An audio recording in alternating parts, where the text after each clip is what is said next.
Hello dear students, then today we are going to discuss on our new topic verb, kinds of verb. तो देखिए students, हम बात करते हैं verbs की. Verbs क्या होती हैं?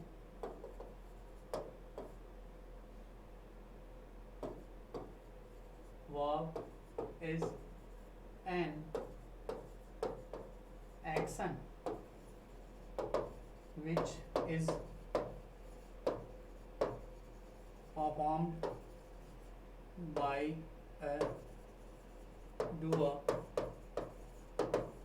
subject. वर्ब क्या होता है? वर्ब एक ऐसा एक्शन है जो किसी सब्जेक्ट के द्वारा या डूअर के द्वारा किया जाता है. Is that clear? जैसे Ram is playing cricket. Ram is playing cricket. Ram क्या खेल रहा है? क्रिकेट खेल रहा है. तो खेलना जो है प्ले. प्ले क्या है? ये वर्ब है. तो काम जो है राम के द्वारा वो क्या हो रहा है? खेलने का. तो खेलना जो क्रिया है, एक्शन जो है, वो क्या हो रहा है? प्ले. ओके, तो ये है वर्ब. Is that clear? देखिए हम बात करें आगे काइंड्स ऑफ वर्ब. वर्ब के काइंड्स की. देखिए कई सारे प्रकार होते हैं वर्ब के. ऑब्जेक्ट के अकॉर्डिंग है, आपके टेंस के अकॉर्डिंग है.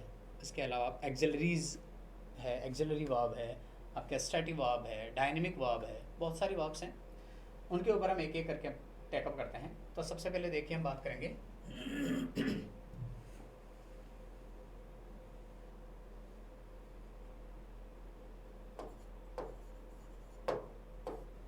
वर्ब.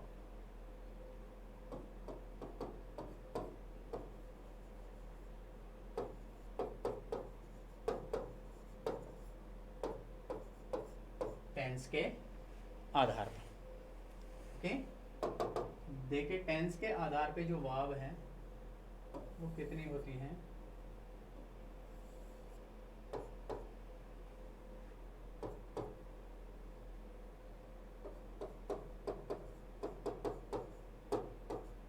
फाइनाइट वर्ब और एक होती है नॉन फाइनाइट वर्ब. टेंस के आधार पे जो वर्ब होती हैं वो एक तो होती है आपकी फाइनाइट वर्ब और एक होती है नॉन फाइनाइट वर्ब. ठीक है, दो प्रकार हैं टेंस के आधार पे. ठीक है, तो फाइनाइट वर्ब जो होती हैं वो कौन सी होती है? देखिए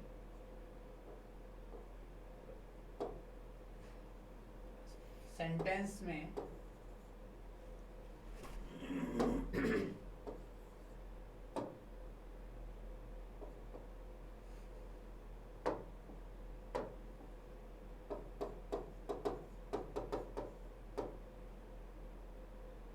फाइनाइट वर्ब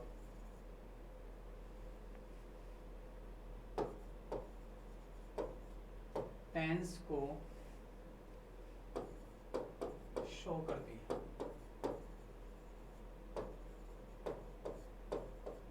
या हम ये कह सकते हैं कि टेंस को बताती है. जबकि non finite verb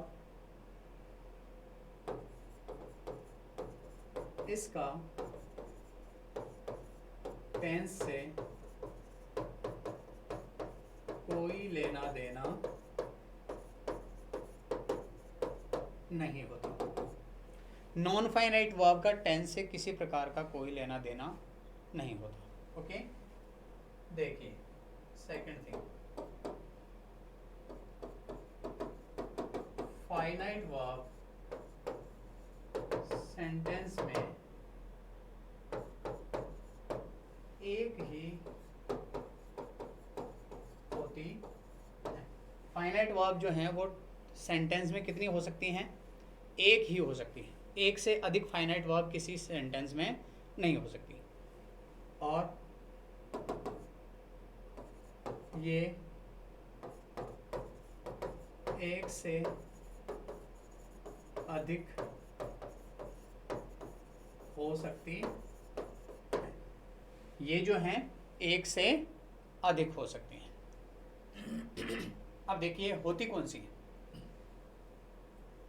finite verb कौन सी होंगी? टेंस बताने वाली वर्ब्स कौन कौन सी होती हैं? टेंस बताने वाली देखिए, एक तो होती है आपकी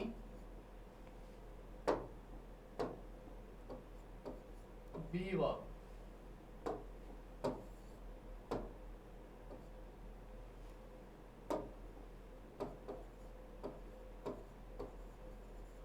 बी वर्ब कौन सी होती हैं? Be verb. Be verb is am are was is am are was और वर, ये जो हैं ये कौन सी वर्ब्स हैं? Be verbs. इनसे टेंस का पता चलता है। Is that clear? और एक first verb and second verb, verb की फर्स्ट फॉर्म और वर्ब की सेकंड फॉर्म, इन्हें भी हम कौन सी वर्ब कहते हैं? फाइनाइट वर्ब कहते हैं, क्योंकि इनसे भी टेंस का पता चलता है। क्योंकि प्रेजेंट इंडेफिनिट का पता चलता है किससे?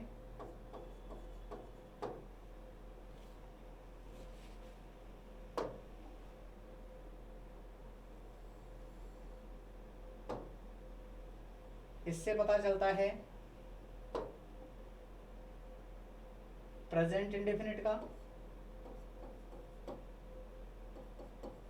और इससे पता चलता है पास्ट इंडेफिनिट का। इससे प्रेजेंट एंड फर्स्ट वर्ब किससे प्रेजेंट इंडेफिनिट का पता चलता है, और सेकंड वर्ब से किसका पता चलता है? पास्ट इंडेफिनिट का। Is that clear? तो इसका मतलब ये हुआ कि फाइनाइट वर्ब जो होती हैं वो हमारी कौन सी वर्ब होती हैं? या तो होती है वर्ब की फर्स्ट फॉर्म, या होती है वर्ब की सेकंड फॉर्म, या फिर होता है क्या? Be verbs. Be verbs. और ये सेंटेंस में एक ही हो सकती हैं। कभी भी सेंटेंस में ऐसा नहीं होगा एक सब्जेक्ट के लिए एक ही फाइनाइट वर्ब हो सकती हैं। कभी ऐसा थोड़ी हो सकता है कि है ना इज भी आ गया, आर भी आ गया, नहीं हो सकता ना। हाँ, बाद में कनेक्टिव लगने के बाद में अगर सब्जेक्ट और बदल जाता है, सब्जेक्ट अगर प्लूरल हो जाता है, तो फिर उसके बाद में आर भी यूज हो सकता है, लेकिन वो सेंटेंस बदल गया, सेंटेंस दूसरा हो गया। एक सेंटेंस में केवल एक ही फाइनाइट वर्ब यूज हो सकते हैं। Is that clear? ठीक है। ऐसे ही टेंस के आधार पे दूसरी जो वर्ब है वो है नॉन फाइनाइट वर्ब। तो देखिए नॉन फाइनाइट वर्ब कौन सी होती है? नॉन फाइनाइट वर्ब होती हैं जिसका टेंस से कोई लेना देना नहीं होता, जिसका टेंस से कोई लेना देना नहीं होता। जैसे टेंस से लेना देना नहीं है, किनका टेंस से लेना देना नहीं है? जीरंड, जीरंड का टेंस से कोई लेना देना नहीं है। ओके। इसके अलावा पार्टिसिपल, इसका भी टेंस से कोई लेना देना नहीं है। ओके।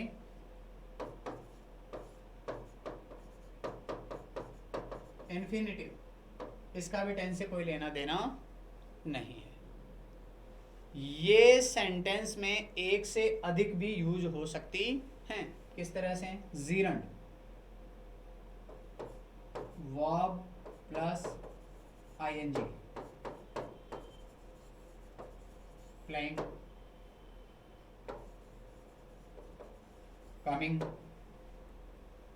हो सकता है प्ले में आईएनजी लग सकता है, प्लेइंग हो गया, कमिंग हो गया, गोइंग हो गया, ओके, कुकिंग हो गया, स्विमिंग हो गया। कहने का मतलब वर्ब में जब आईएनजी लगता है तो एक नाउन भी बनता है, वर्बल नाउन, और जीरंड, उसे जीरंड कहते हैं। तो एक तरह से प्लेइंग है, कमिंग है, या और भी किसी वर्ब में आईएनजी लग रहा है, वो उसकी जीरंड फॉर्म होती है। तो ये प्लेइंग आप देख सकते हैं कि प्लेइंग आपका प्रेजेंट कंटिन्यूअस टेंस में भी यूज हो सकता है, पास्ट कंटिन्यूस में भी यूज हो सकता है, फ्यूचर कंटिन्यूस में भी यूज हो सकता है, और जो परफेक्ट कंटिन्यूस का टेंस है उनमें भी प्लैंक का यूज हो सकता है, मतलब वर्ब और आईएनजी का यूज हो सकता है। Is that clear? पार्टिसिपल भी यही होता है। पार्टिसिपल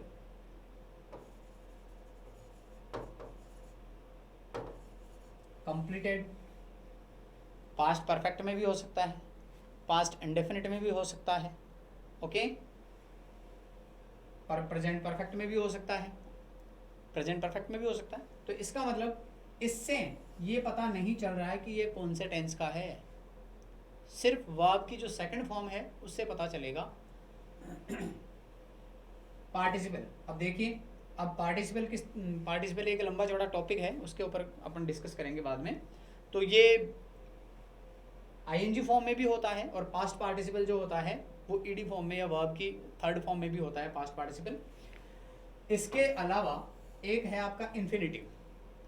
इन्फिनिटिव जो होता है वो होता है to plus verb, to plus verb, to play, to go, to play, to go, to cook, to swim, to think, to read, to teach, to लगाओ वर्ब जोड़ो, टू लगाओ वर्ब जोड़ो। तो ये टू प्लस वर्ब जो होता है वो होता है आपका इन्फिनिटिव, और ये भी सेंटेंस में एक से अधिक बार यूज हो सकता है, कोई दिक्कत नहीं है, क्योंकि जब जब के लिए, कुछ करने के लिए बात आएगी, के लिए की बात आएगी, कुछ करने की बात आएगी, वर्ब का यूज होगा इन्फिनिटिव जो होगा टू प्लस वर्ब। तो कहने का मतलब ये हुआ कि नॉन फाइनाइट वर्ब और नॉन फाइनाइट जो वर्ब है उनमें अंतर क्या है कि फाइनाइट वर्ब सेंटेंस में एक होती है, जबकि नॉन फाइनाइट वर्ब सेंटेंस में एक से अधिक हो सकती हैं, okay.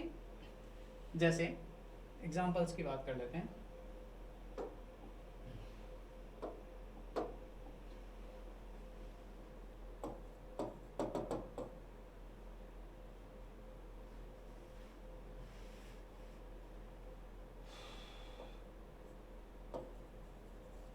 They played the game. They played the game. कौन सी वर्ब है? फाइनाइट वर्ब है, okay. I like his teaching. I like his teaching. I like ये फाइनाइट वर्ब है और ये जिरंड है या नॉन फाइनाइट वर्ब है। I like his teaching, मुझे उसका पढ़ाना पसंद है। Is that okay? He went to choose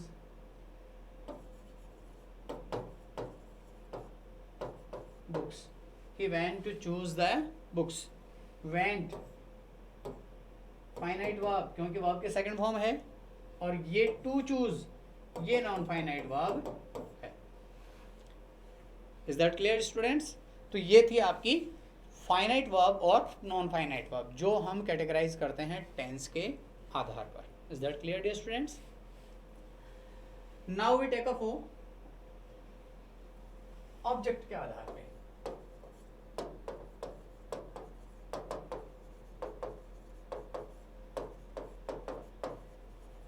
object के आधार पर वर्ब, देखिए ऑब्जेक्ट के आधार पे वर्ब होती हैं दो तरह की,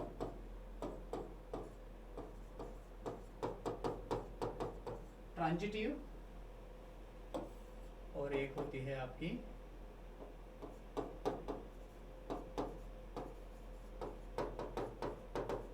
इंट्रांजिटिव। देखिए ट्रांजिटिव होती है सकर्मक और इंट्रांजिटिव होती है अकर्मक। हम बात करें जिसका ऑब्जेक्ट होता है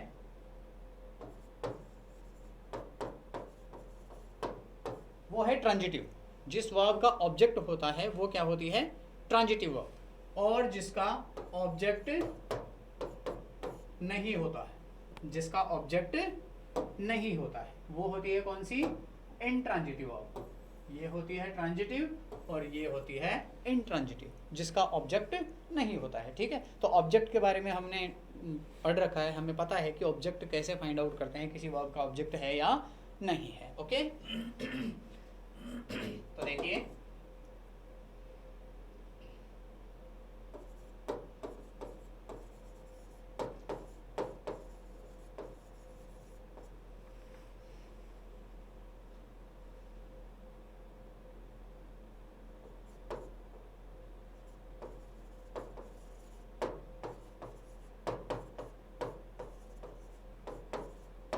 all the students planted the plants. All the students planted the plants. Okay. Next.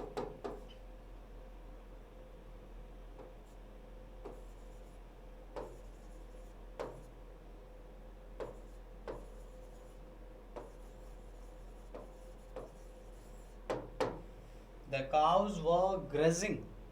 The cows were grazing. गायें चर रही थी. Next.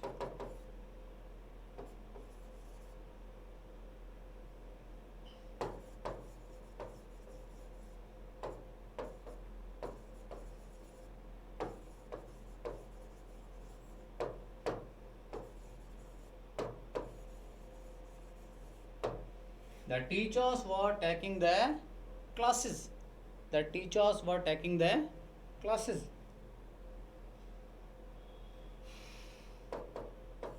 Next.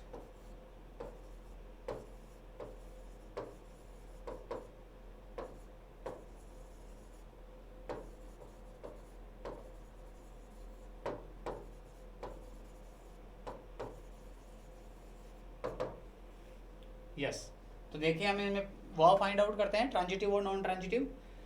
तो ट्रांजिटिव वर्ब कौन सी होगी और नॉन ट्रांजिटिव कौन सी होगी? तो देखिए ट्रांजिटिव वर्ब वो होगी जिसका ऑब्जेक्ट होगा, जिस सेंटेंस में वर्ब का ऑब्जेक्ट होगा वो वर्ब ट्रांजिटिव कहलाएगी, और जिसका ऑब्जेक्ट नहीं होगा वो इंट्रांजिटिव कहलाएगी, अकर्मक कहलाएगी। Okay, first all the students planted the plants. सभी विद्यार्थियों ने पौधे लगाए। ऑब्जेक्ट है या नहीं है? प्लांटेड जो वर्ब है उसका ऑब्जेक्ट है या नहीं है? तो इसका ऑब्जेक्ट है, प्लांट्स लगाए इन्होंने। क्या लगाए? प्लांट्स लगाए, तो इसका क्या है? ऑब्जेक्ट है। Okay,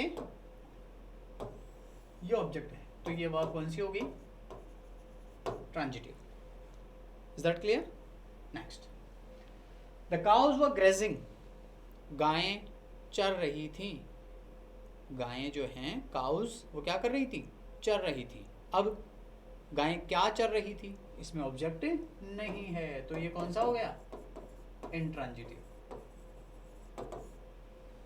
okay, next, the teachers were taking the classes. Teachers जो हैं वो क्या ले रहे थे? क्लासेस ले रहे थे। टीचर्स जो हैं वो क्या ले रहे थे? क्लासेस ले रहे थे। Okay, the teachers were taking the classes, तो क्या ले रहे थे? The classes. क्या हुआ? The classes. तो ये हो गया ऑब्जेक्ट, तो ये वर्ब कौन सी होगी? Transitive. Okay, next, the peacocks were dancing on the roof. Peacock were dancing on the roof. छत के ऊपर मोर नाच रहे थे। तो मोर क्या नाच रहे थे? क्या क्वेश्चन ठीक है? ऑब्जेक्ट है क्या? नहीं है, क्योंकि मोर कहाँ नाच रहे थे? On the roof. रूफ के ऊपर मोर नाच रहे थे, जो स्थान बता रहा है, तो ये ऑब्जेक्ट नहीं है। ये तो क्या है? ये एडवर्ब है। ओके, तो हम इसे ऑब्जेक्ट नहीं कहेंगे, और इसका मतलब ये जो वर्ब है आपकी, ये कौन सी होगी? इंट्रांजिटिव होगी। इंट्रांजिटिव वर्ब होगी। तो स्टूडेंट्स, ये था आपका ऑब्जेक्ट के आधार पे वर्ब का डिवीजन। ओके, तो उम्मीद है आप सभी को समझ में आया होगा। फिर मिलते हैं, धन्यवाद।